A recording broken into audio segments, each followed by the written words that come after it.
안녕하십니까. 오늘은 고난주간 6번째 날 토요일입니다.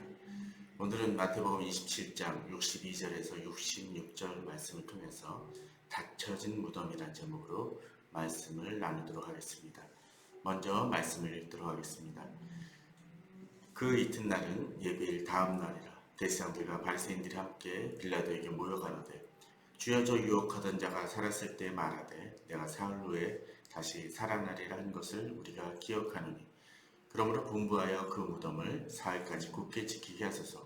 그의 제자들이 와서 시체를 도적질하여 가고 백성에게 말하되 그가 죽은 자 가운데서 살아났다 하면 후의 유혹이 전보다 더 될까 하나이다 하니 빌라도 가로되 너에게 파수꾼이 있으니 가서 힘대로 굳게 하라 하거늘 저희가 파수꾼과 함께 가서 돌을 임범하고 무덤을 굳게 하니라.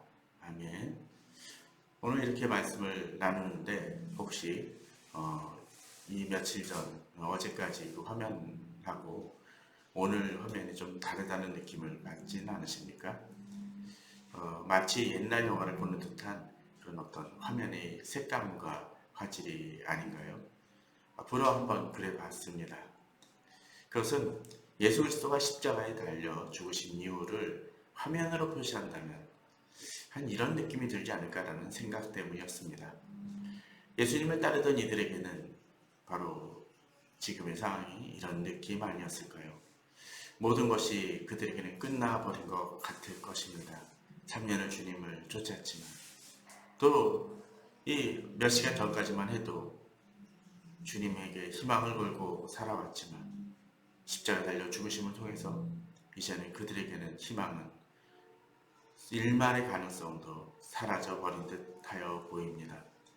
또 주님이 행하셨던 많은 일들도, 많은 기적들도, 많은 말씀도 이젠 과거의 아슬한 추억, 옛날 영화 같을지도 몰랐을 것입니다.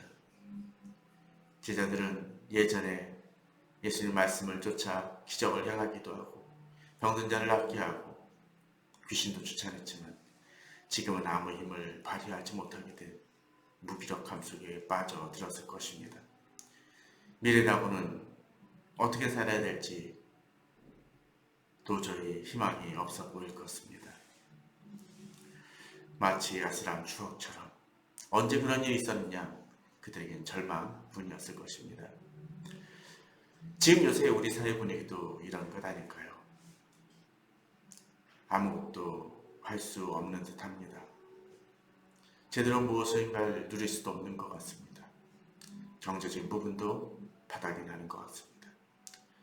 건강도 언제든지 무너질 수 있다는 두려움이 우리에겐 있는지 모릅니다. 무기력해 보입니다. 예수 그리스도의 싸늘히 식은 육신은 생명의 기운이 사라진 지 오래였고 그 시신을 거둔 무덤도 커다란 돌로 닫혀버리고 말았습니다. 병사들이 그 무덤을 지키기까지 합니다. 세상은 모든 가능성을 봉쇄하고 제자들을, 여인들을 조롱하는 듯 보여졌을 것입니다. 더 이상 어떤 소망도 기대하기 힘듭니다. 왜요? 주님이 죽으셨기 때문에. 죽음은 그 모든 소망을, 모든 희망을 닫아버립니다. 세상을 구원하러 오실 줄 알았던 예수님께는 이제는 기대할 것은 없어 보입니다. 주님이 자기 자신도 지키지 아니하고 죽으셨기 때문입니다. 세상의 눈으로는 모든 것은 끝나 보였습니다. 어쩜 우리들의 삶이 그럴 때가 있는지 모릅니다. 열심히 신앙을 갖고 살아왔지만 또 내 나름 열심히 노력을 하며 달려왔지만 그 모든 것이 끝나버려서 더 이상 아무것도 할 수 없는 듯이 보여질 때가 있을 수 있습니다. 그럴 때 우리 성도님들은 어떻게 행하십니까? 어떤 모습으로, 어떤 삶의 자세로 살아가십니까? 그러나 이것은 끝이 아닙니다. 어둠은 더 이상 어둠이 아닙니다. 죽음은 더 이상 죽음이 아닙니다. 왜요? 주님은 다시 살아나실 것을 이야기하셨기 때문입니다. 그 약속을 제자들과 예수님을 쫓았던 무리들이 기억을 못할 뿐 주님은 약속하셨습니다. 아니 말씀하셨지만 그 말씀을 믿지 않았기에 그들에겐 지금 소망이 없습니다. 그런데 한 가지 재밌는 것은 아이러니컬하게도 예수님이 다시 사실 것을 기억하고 준비한 이들이 본문에는 등장을 합니다. 그들이 누굽니까? 아이러니컬하게도 대상들과 바리새인들 무리였습니다. 예수 그리스도를 십자가에 모함에 못 박아 죽게 만든 그들이었습니다. 세상은 두려워합니다. 세상의 무리는 예수 그리스도의 말씀 중 단 한 가지를 지금 기억하고 있습니다. 그것은 주님이 다시 사시겠다고 하셨던 말씀입니다. 다른 것은 말하지 않고 있지만 지금 그것만을 기억합니다. 그래서 심지어 대비까지 합니다. 물론 그들은 그 말씀을 제대로 믿지 못하거나 또는 그 말씀이 갖고 있는 예수님이 지금까지 하셨던 그 모든 이적과 그 모든 말씀을 기억하고 이제 혹시라도 일어날지 모른다는 그 두려움으로 그 말씀 자체를 왜곡하고 또 부정하고 자기 나름의 대비를 하려고 합니다. 그래서 그들은 이야기를 하죠. 그 말씀을 왜곡하면서 그들은 부활한 것좀 속이기에 제자들이 와서 시체를 훔쳐갈 것이라고 말합니다. 그것을 막기 위해 자기들이 할 수 있는 노력을 기울입니다. 이미 무덤을 막았습니다. 이미 그들이 예수 그리스도를 잔인하게 죽였음에도 그런 노력을 기울입니다. 죽으신 예수 그리스도를 두려워하는 모습을 보여줍니다. 이제도 지금 무엇보다도 예수 그리스도에 대해서 여러 가지로 이야기하는 사람들은 많고 또 예수님 말씀하신 것과 죽음마저도 어떤 때는 인정하고 자기 나름으로 여러 가지 방법으로 말하고 논하고 또 책도 쓰고 강연도 하는 이들도 있지만 한 가지 그들이 일관되게 부정하는 것이 있습니다. 그것은 무엇입니까? 다시 살아나실 것이라 다시 살아나셨다라는 그 사실에 대해서는 동의하지 않습니다. 왜요? 그것을 인정하면 바로 예수 그리스도는 더 이상 인간이 아니시기 때문에 그렇습니다. 이 세상에 어떤 인간도 죽었다가 살아난 이는 없습니다. 아니, 잠깐 죽은 것 같다가 깨어나는 이들은 있을지 모르지만 또 그렇게 깨어났어도 영원히 사는 이는 없기 때문입니다. 그렇게 그것을 부정해야만 예수님은 하나님이 아니라 인간으로 되기 때문입니다. 어떤 이들은 그래서 예수님이 죽으셨다는 것을 부인함으로써 예수님의 부활 자체가 없었다고 이야기하는 이들도 있습니다. 그러나 예수 그리스도는 실제로 죽으셨고 다시 살아나셨습니다. 그런데 그 부활을 맞이하기까지는 이제 지금 제자들에겐 시간이 필요합니다. 대상들과 서기관 그 바리새인들도 주님의 죽음을 대비하기 위해선 시간이 필요했습니다. 그 기간은 대상들이나 제자들에게는 절망이거나 조바심이 나는 기간이었을 겁니다.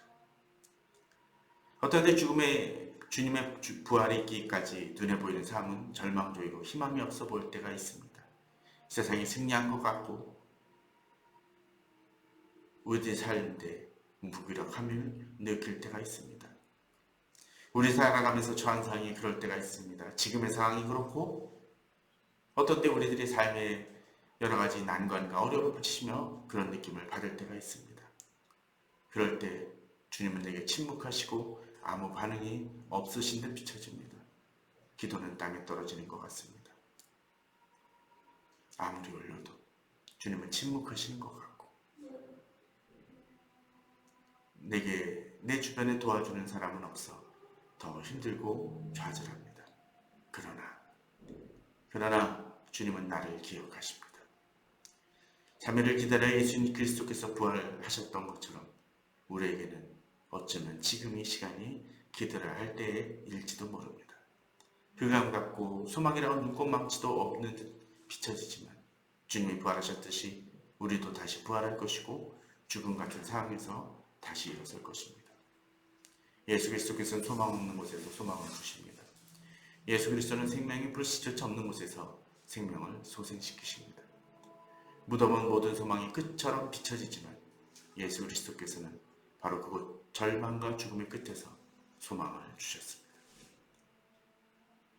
예수 그리스도의 십자가 사건이 있으니 주님이 무덤에 들어가 갇히신 후 다시 살아나시는 그날까지 그 기다렸던 제자들처럼 우리들에게도 기다려야 될 시간이 필요할 수 있습니다.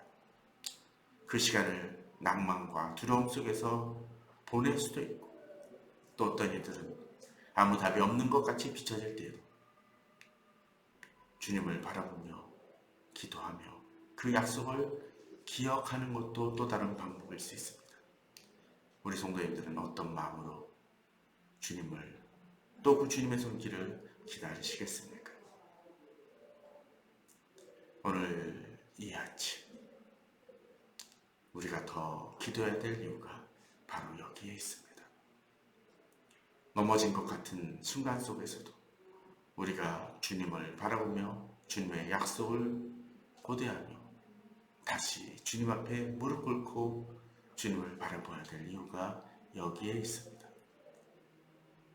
오늘 그러한 믿음으로 또 기도하는 마음으로 하루를 살아가고 주님의 부활을 고대하며 준비하는 우리 성도님들 되시기를 주님의 이름으로 축원합니다. 감사합니다.